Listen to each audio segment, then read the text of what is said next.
আপনাদের মনের মধ্যে অনেক কনফিউশন থাকে যে গাড়ির চাকা কিভাবে সোজা করতে হয়, তো এই ভিডিওতে দেখাবো যে গাড়ির চাকা কিভাবে সোজা করতে হয়।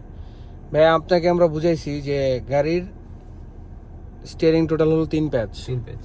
3 প্যাচের অর্ধেক কত? দেড় তো 1.5 1.5, ডান দিকে 1.5, বাম দিকে 1.5। এখান থেকে কিভাবে বোঝা সম্ভব যে আপনার চাকা কোন দিকে এখন বর্তমানে ঘুরে আছে? না তো চাকা সোজা করার নিয়ম হলো পুরো স্টিয়ারিংটা আপনার বাম দিকে ঘুরায় ফেলতে হবে। ঘুরায় ফেলার পর 1.5 প্যাচ খালি যদি ঘুরান তাহলেই তাহলে চাকা বুঝতে একদম সোজা। হুম। তাহলে বুঝতে হবে যে আমাদের চাকাটা সোজা। এই স্টিয়ারিং সোজা করার নিয়মটা আপনি আরেকবার বলেন তো ভাইয়া। প্রথমে বাম দিকে ঘোরাবো একদম শেষ মাথা পর্যন্ত ঘুরায় নিতে 1 হবে। প্যাচ, হ্যাঁ, আবার এই 1.5 হাফ, প্যাচ। এই যে 1.5 প্যাচ। এখন এদিকে ঘুরে গেছে, হ্যাঁ হ্যাঁ, তো চাকা ওদিকে পুরোটাই ঘুরে।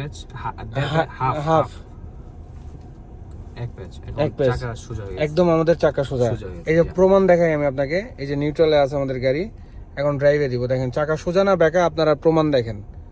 এই যে আমাদের গাড়ি এখন স্ট্রেট সোজা। যান, ঠিক আছে ভাইয়া। জি। বামে